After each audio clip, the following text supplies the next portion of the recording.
एक दिन नबी हजरत मोहम्मद सल्लल्लाहु अलैहि वसल्लम जब बचपन का था तब भूख की हालत में मक्का की गर्द आलूद गलियों से गुजर रहे थे। कुछ फासले पर अब्बू जहल का खजूरों का बाग था। अब्बू जहल एक यहूदी शख्स के साथ मिलकर खजूरों को एक बोरी में भर रहा था।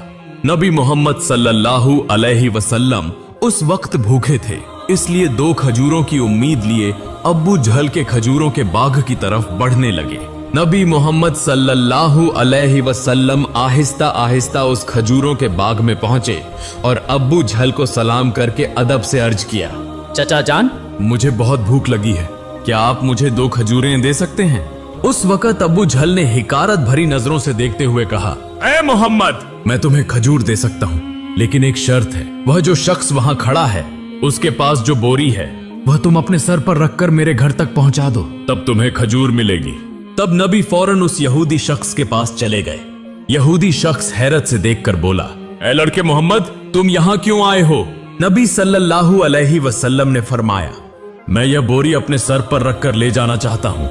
यहूदी शख्स ने कहा, इस छोटी उम्र में क्या तुम यह बोरी उठा सकोगे? नबी ने फरमाया, यकीनन उठा सकूंगा। फिर मोहम्मद ने गर्द से अटे जिस्म के साथ बोरी अपने सर पर रखी और चलने लगे। छोटे छोटे कदम, थका हुआ जिस्म, लेकिन चेहरे पर एक गैर जमीनी सुकून था। उनके पीछे अब्बू जहल और वह यहूदी शख्स भी चल रहे थे। कुछ देर बाद वह बोरी अब्बू जहल के घर के सामने रख दी गई। यहूदी शख्स ने वह बोरी अंदर एक कोने में रख दी। फिर नबी मोहम्मद सल्लल्लाहु अलैहि वसल्लम ने कहा, चचा जान, मुझे खजूर दीजिए। अबू जहल ने सिर्फ एक खजूर दी। तब नबी सल्लल्लाहु अलैहि वसल्लम ने अर्ज किया, चचा जान, क्या आप एक और खजूर नहीं देंगे? यह मासूम सी गुजारिश गोया अब्बू जहल के अंदर की आग में घी डालने के मुताबिक थी। वह गुस्से से बोला और अचानक एक जोरदार थप्पड़ नबी के चेहरे पर मारा। उसी लम्हे जैसे सूरज अचानक गुरूब हो गया, आसमान रो पड़ा, हवा साकित हो गई, पहाड़ भी आंसू बहाने लगे। एक मासूम बच्चे पर यह जुल्म, और जालिम अब्बू जहल हंसते हंसते अपने घर में दाखिल हो गया। ठीक तभी एक अजीबोगरीब वाकया पेश आया। जैसे ही खजूर से भरा बोरा खोला गया, अब्बू जहल हैरतजदा रह गया। उसने देखा कि बोरे की सारी खजूरें छोटे छोटे पत्थरों में तब्दील हो गई हैं। यह अजीबोगरीब मंजर अपनी आंखों से देखकर वह यहूदी शख्स हैरत और सदमे में गुम हो गया। यह मंजर देखकर वह यहूदी शख्स वहीं रुक गया और इस अजीब वाकये की खबर देने के लिए वह तेजी से अपने सरदार के पास दौड़ पड़ा। मगर उस वक्त वह जालिम जाबिर अब्बू जहल अपने घर से बाहर निकल आया और तंज करते हुए कहने लगा, ए मोहम्मद, तू तो बहुत बड़ा जादूगर है। तूने मेरी खजूरों पर जादू करके उन्हें पत्थर बना दिया। नबी मोहम्मद सल्लल्लाहु अलैहि वसल्लम ने नर्म आवाज में सर झुकाकर फरमाया, चचा जान, मुझे तो कुछ मालूम नहीं। यह बात सुनते ही जालिम अब्बू जहल ने एक और तमाचा मारा। थप्पड़ की आवाज से ऐसा लगा जैसे आसमान डहल गया, पहाड़ खामोश हो गए और उस बच्चे की आंखों में एक आंसू चमकने लगा। लेकिन क्या तज्जुब की बात है, नबी करीम ने बस इतना कहा, चचा, आपके हाथ को चोट तो नहीं लगी? सुभान अल्लाह, क्या शफकत, क्या हमदर्दी। खुद थप्पड़ खाया मगर फिक्र उस शख्स की जिसने मारा था। फिर नबी पाक सल्लल्लाहु अलैहि वसल्लम उस तकलीफ और जिल्लत का बोझ लेकर घर वापस न गए, बल्कि खामोशी से पहाड़ के किनारे पर चले गए। बस चुपचाप खड़े रहे। यह मंजर देखकर दरख्त और पहाड़ पुकार उठे, अफसोस, जिसे न पैदा किया जाता तो यह जमीन, यह आसमान, यह दुनिया कुछ भी पैदा न होती। वह अजीम नबी आज भूखे, जलील और नजरअंदाज किए जा रहे हैं। लेकिन फिर भी संग दिल अब्बू जहल के दिल में जरा बराबर भी रहम न आया, न ही उसकी आंखों में एक कतरा नदामत उतरा। उधर वह यहूदी शख्स अपने सरदार के पास पहुंचा और कहने लगा, आज मैंने एक ऐसा वाकया देखा है जो तसव्वुर से भी परे है। अब्दुल्ला के बेटे मोहम्मद में ऐसी ताकत है कि बस उसे एक तमाचा मारने से सारी खजूरें पत्थर में बदल गईं। आप ही बताइए, क्या यह जादू है या कोई इलाही ताकत? तब उनका सरदार कहने लगा, हमने भी सुना है कि हमारी आसमानी किताब में मोहम्मद का नाम है, कि वही आखिरी और सबसे अजीम नबी होंगे, मगर क्या वाकई यही मोहम्मद है? यह जानने के लिए हमें अपने मजहबी पेशवा से रुजू करना होगा। अगर यह सच हुआ तो हम उसे जिंदा न छोड़ेंगे, बल्कि उसे इस दुनिया से खत्म कर देंगे। तुम लोग जाओ और यह बात हमारे मजहबी पेशवा तक पहुंचा दो। तब वह यहूदी शख्स दोबारा अब्बू जहल के घर की तरफ रवाना हो गया। जाते जाते जब वह खजूर के बाग के करीब पहुंचे तो देखा कि तमाम खजूर के दरख्तों पर कोई खजूर नहीं है, सबके सब पत्थर बन चुके हैं। यह देखकर वह यहूदी शख्स हैरान और शशदर रह गया। वह एक लम्हा भी वहां न रुका और तेजी से अबू झल के घर की तरफ रवाना हो गया। अबू झल के घर पहुंचकर वह कहने लगा, भाई, आपके खजूर के बाग की तमाम खजूरें तो पत्थर में बदल गई हैं। अगर आप अब इसे वापस न ला सके तो बहुत बड़ा माली नुकसान हो जाएगा। इसका वहीदा हल यही है कि मोहम्मद से माफी मांगो। मगर अबू झल माफी मांगने वाला शख्स नहीं था। वह जालिम और बहुत चालाक था। उसने चालाकी से कहा, ठीक है, चलो हम मोहम्मद के घर जाकर देखते हैं। यह कहते हुए वह नबी मोहम्मद सल्लल्लाहु अलैहि व आलिहि वसल्लम के घर की तरफ रवाना हुए। नबी मोहम्मद सल्लल्लाहु अलैहि वसल्लम उस वक्त अपने चचा अबू तालिब के साथ रहते थे। चचा अबू तालिब उस वक्त घर में अकेले थे। कुछ ही देर बाद अबू झल वहां आ पहुंचा और कहने लगा, ए अबू तालिब, मोहम्मद ने यह जादू कहां से सीखा है? वह तो बहुत बड़ा जादूगर निकला। उसने मेरी तमाम खजूरें पत्थर बना दी हैं। कहां गया है? क्या तुम्हें कुछ पता है? कहीं किसी पहाड़ के किनारे जंगल के शेर या रीछ ने तो नहीं खा लिया? यह सुनते ही चचा अबू तालिब ने देर न की और नबी को तलाश करने निकल पड़े। उधर नबी मोहम्मद सल्लल्लाहु अलैहि वसल्लम पहाड़ के किनारे बैठे रो रहे थे और कह रहे थे, अगर आज मेरे वालिदैन जिंदा होते तो कोई मेरे साथ ऐसा सुलूक न करता। मैं आज बहुत तन्हा हूँ। नबी का रोना देखकर जंगल के शेर, रीछ, हिरन वहां आ गए। वह भी इस दर्द में दर्द महसूस करके रो पड़े और कहने लगे, या रसूल अल्लाह रहमतुल लिल आलमीन, यह थप्पड़ जैसे हमें लगा है। या रसूल अल्लाह, आप अब न रोएं, यह आंसू हम बर्दाश्त नहीं कर पा रहे। कुछ ही लम्हों में चचा अब्बू तालिब वहां आ पहुंचे। यह मंजर देखकर वह कुछ कह न सके, बस हैरतजदा रह गए। फिर चचा अब्बू तालिब ने तसल्ली देते हुए फरमाया, किसने तुम्हें इतनी तकलीफ दी? जब तक मैं जिंदा हूं कोई तुम्हें तकलीफ नहीं दे सकता। उसके बाद चचा अब्बू तालिब नबी मोहम्मद सल्लल्लाहु अलैहि वसल्लम को लेकर घर वापस चले गए। उसी रात चचा अब्बू तालिब अब्बू झल के घर जा पहुंचे और कहने लगे, तुम इसे जादूगर कह रहे हो, जबकि इसने तो कुछ मांगा भी नहीं। इसने तो तुम्हारी खजूरें भी नहीं ली। उसने तुम्हारे खिलाफ कुछ नहीं कहा। उसकी आंखों से जो आंसू गिरे हैं वह एक दिन पहाड़ों को भी पिघला देंगे। यह कहकर वह वहां से चले गए। यह सुनकर अब्बू झल कोई जवाब न दे सका, क्योंकि इसमें कुछ ऐसा जरूर था जो अब्बू झल महसूस कर रहा था, मगर वह इसे तस्लीम नहीं करना चाहता था। दरअसल अब्बू झल एक झूठा और जालिम इंसान था। उसी रात मक्का के आसमान पर एक रोशन रोशनी देखी गई। सबने समझा शायद कोई सितारा टूटा है, मगर दरहकीकत फरिश्ते एक एक करके नाजिल हो रहे थे। एक फरिश्ता दूसरे से कहने लगा, उसकी आंखों के आंसू से एक दिन अजीम किताब नाजिल होगी। यही सबसे अजीम इंसान और आखिरी नबी होगा जो पूरी दुनिया के लिए रहमत बनकर आएगा। उधर यहूदी को जब इस मौजिजाती वाकये की खबर सुनी तो उन्होंने नबी को कत्ल करने की साजिश करना शुरू कर दी, क्योंकि वह चाहते थे कि आखिरी नबी उनके कबीले में पैदा हो, मगर ऐसा न हुआ। उनमें से एक यहूदी शख्स अपने मजहबी पेशवा के पास गया और उसे तमाम वाकया तफसील से बताया। तब उनका पेशवा कहने लगा, मैं इसे पहचान गया हूं। यही वह नबी है जिसका जिक्र हमारी किताबों में है। उसकी दो निशानियां हैं, एक उसके कंधे पर मुहर नबूवत और दूसरी उसकी निगाहों में रहमत। किसी ने पूछा, तो क्या आप ईमान लाएंगे? वह खामोश हो गया, सर झुका लिया, फिर सिर्फ इतना कहा, हम नहीं चाहते थे कि वह हमारे कबीले में आए, उसी लिए हम सच्चाई का इनकार करेंगे।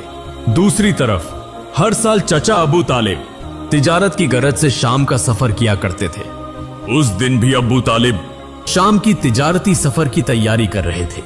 उसी वक्त मोहम्मद सल्लल्लाहु अलैहि व आलिहि वसल्लम आकर कहने लगे, चचा जान, मैं भी आपके साथ शाम के सफर पर जाना चाहता हूं। अबू तालिब उनकी बात टाल न सके। चुनांचे अगले दिन वह तिजारती सफर पर रवाना हुए। कुछ मंजिलें तय करने के बाद तिजारती काफिला बुसरा नामी एक मकाम पर पहुंचा और वहां आराम करने लगा। उस मकाम से कुछ फासिले पर ईसाइयों का एक गिरजा था, जिसमें एक बहुत बड़ा आलिम दीन रहता था, जो उस जमाने का अजीम तरीन पादरी माना जाता था। जब काफिला वहां से गुजरने लगा तो उस ईसाई पेशवा ने गौर से देखा कि काफिले के साथ एक ऐसा नौजवान है जो बिल्कुल अलग नजर आता है। उसके बिल्कुल ऊपर एक बादल का टुकड़ा मौजूद था, जो उसके सर पर साया फगन करते हुए साथ साथ चल रहा था। यह देखकर वह ईसाई पेशवा हैरान रह गया। उसने फौरन अपनी मजहबी किताबें खोलकर देखी और समझ गया कि यकीनन इस काफिले में आखिरी जमाने का नबी मौजूद है। तब उसने जल्दी से अपने किसी आदमी को बुलाया और कहा, जाओ उस काफिले के तमाम लोगों को बुला लाओ, हम उन्हें दावत देंगे। यह सुनकर वह आदमी गया और काफिले के लोगों से कहने लगा, प्यारे भाइयों, हमारे मजहबी पेशवा ने आप सबको दावत पर बुलाया है, बराहे करम यह दावत कबूल करें। फिर काफिले के तमाम अफराद वहां गिरजा में आ गए।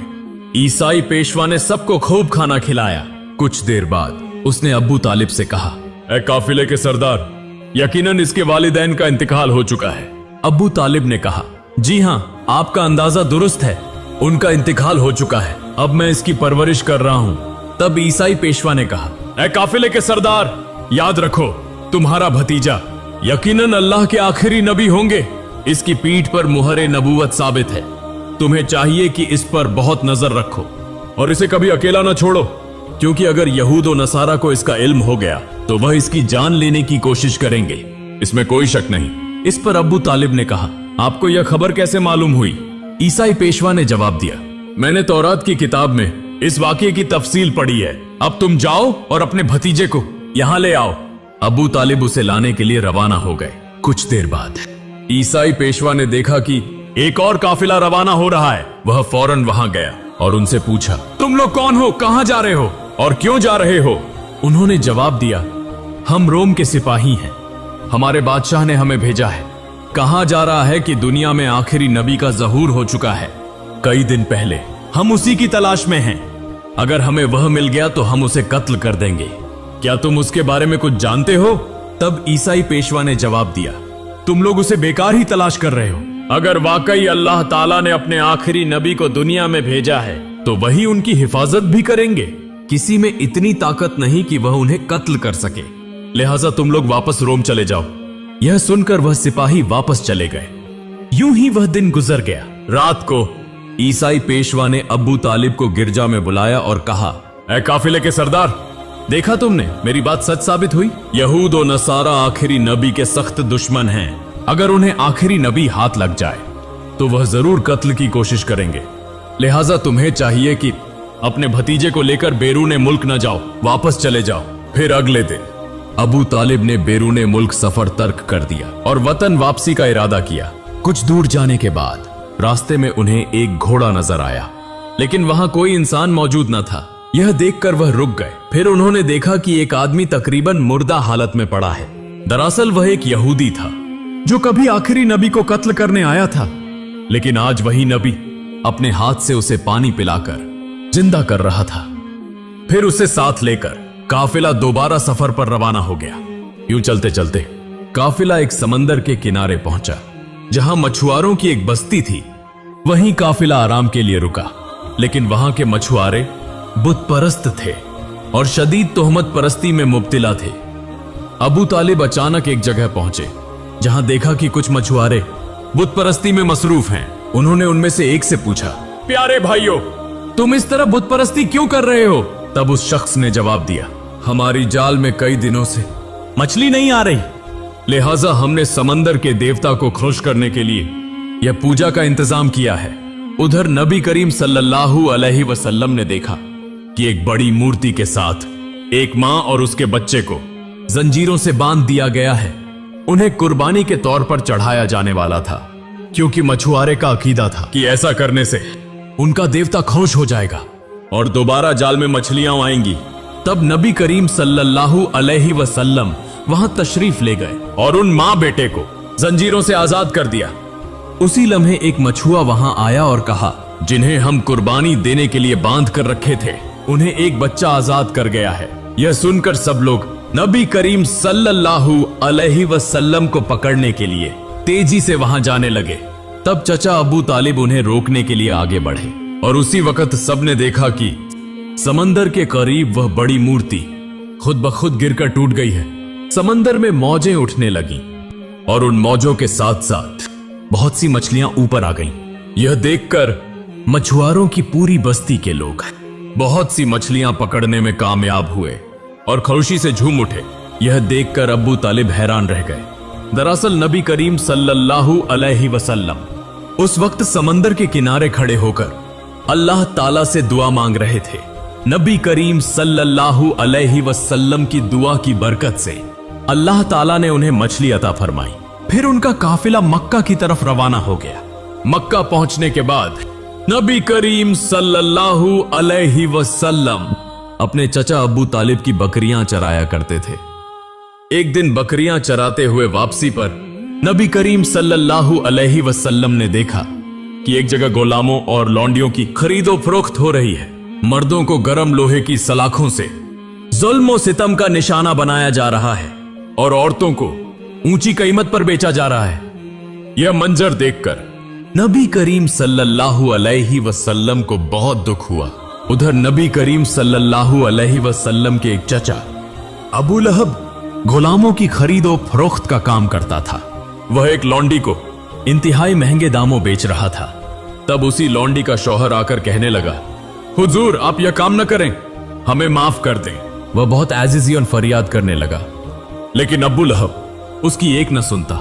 उसी वक्त हमारे रहमत वाले नबी सल्लल्लाहु अलैहि वसल्लम वहां पहुंच गए और चचा अबू लहब से फरमाया, आप इस औरत को फरोख्त न करें। तो अबू लहब कहने लगा, मैंने इसे बहुत महंगे दामों खरीदा है, अगर तुम इसकी कीमत अदा कर दो तो मैं छोड़ दूंगा। तब नबी करीम सल्लल्लाहु अलैहि वसल्लम ने उसकी कीमत अदा कर दी और उस दिन वह औरत नबी करीम सल्लल्लाहु अलैहि वसल्लम की वजह से आजाद हो गई। इसके बाद मक्का में तवील अरसे से बारिश नहीं हो रही थी। मक्का के बड़े बड़े सरदार इकट्ठे होकर कहने लगे, मक्का में बहुत दिनों से बारिश नहीं हो रही, हमारे बच्चे मर रहे हैं, जानवर और परिंदे मर रहे हैं, लिहाजा हम सब कसम खा रहे हैं कि हम सब मिलकर काबा के पास जाएंगे और वहां जाकर बारिश की दुआ करेंगे। जब तक बारिश ना आ जाए हम वहां से वापस नहीं आएंगे। यह बात कहने के बाद सब लोग एक एक करके काबे की तरफ जाने लगे। चचा अबू तालिब भी जाने वाले थे। तब मोहम्मद सल्लल्लाहु अलैहि वसल्लम ने चचा अबू तालिब से पूछा, चचा जान आप कहां जा रहे हैं? चचा अबू तालिब ने कहा, ए मोहम्मद हमारा मक्का सूख गया है, बहुत दिनों से बारिश नहीं हुई, सब लोग एक के बाद एक मर रहे हैं, उसी लिए हम बारिश के लिए काबे के करीब जा रहे हैं। तब मोहम्मद सल्लल्लाहु अलैहि वसल्लम ने कहा, चचा जान आप मुझे भी साथ ले चलें। चचा अबू तालिब ने कहा, ए मोहम्मद तुम अभी छोटे हो, वहां मक्का के बड़े बड़े सरदार होंगे, अगर मैं तुम्हें साथ ले जाऊं तो सब लोग मेरी बेइज्जती करेंगे। तब मोहम्मद सल्लल्लाहु अलैहि वसल्लम ने कहा, चचा जान आप मुझे साथ ले चलें, अगर वह मुझे वहां नहीं रहने देंगे तो मैं खुद वापस आ जाऊंगा। मोहम्मद सल्लल्लाहु अलैहि वसल्लम की यह बात सुनकर चचा अब्बू तालिब कुछ कह न सके।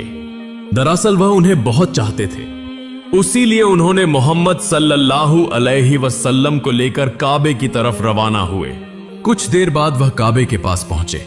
देखा कि मक्का के बड़े बड़े सरदार वहां जमा हैं। आसपास मर्दों ख्वातीन सब मौजूद थे, क्योंकि उन्होंने कसम खाई थी कि बारिश न होने तक काबे को नहीं छोड़ेंगे। मक्का के बड़े सरदार बोलने लगे, ए अबू तालिब क्या तुम्हें मालूम नहीं, हमने यहां कसम खाई है, तुम ये छोटे को क्यों साथ ले आए? यहां इसकी कोई जरूरत नहीं। अबू तालिब ने कहा, ए मोहम्मद तुम पीछे चले जाओ। यह सुनकर मोहम्मद सल्लल्लाहु अलैहि वसल्लम पीछे हट गए। फिर मक्का के बड़े सरदार सब मिलकर बोले, ए खालिक काबा हमें पानी का बंदोबस्त करो, हम मजीद बर्दाश्त नहीं कर सकते। उसी तरह रात गुजरी, लेकिन बारिश न हुई। सुबह गुजरकर दोपहर हो गई, बारिश न हुई और काबा का घर भी गर्म होना शुरू हो गया।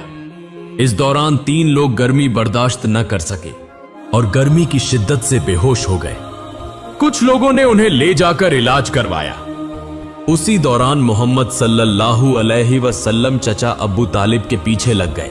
जब चचा अबू तालिब पीछे मुड़े तो देखा मोहम्मद सल्लल्लाहु अलैहि वसल्लम वहां खड़े हैं। वह बहुत गुस्से में आ गए और बोले, ए मोहम्मद तुम यहां क्या कर रहे हो?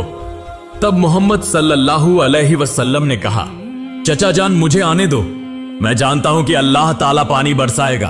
तब चचा अब्बू तालिब बोले, यहां मक्का के बड़े बड़े सरदार मौजूद हैं, वह सब पानी मांग रहे हैं लेकिन कुछ नहीं हो रहा, और तुम अभी इस उम्र में क्या करोगे? अगर तुम चाहो तो पानी होगा, यह मुमकिन नहीं, इसलिए तुम पीछे चले जाओ। यह बात सुनकर मोहम्मद सल्लल्लाहु अलैहि वसल्लम फिर पीछे हट गए। इसके बाद वह सब दोबारा मिलकर बोले, ए खालिक काबा हमें पानी का बंदोबस्त करो। लेकिन बारिश न हुई। तब सब थक कर एक जगह आराम कर रहे थे।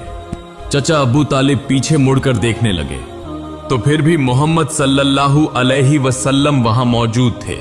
वह बहुत गुस्से में बोले, ए मोहम्मद, तुम दोबारा यहां क्यों आए? मोहम्मद सल्लल्लाहु अलैहि वसल्लम ने कहा, चचा जान, मैं आपका पसीना पोंछने आया हूं। यह सुनकर चचा अब्बू तालिब को मोहम्मद सल्लल्लाहु अलैहि वसल्लम पर बहुत रहम आया और उन्होंने उन्हें गले लगा लिया।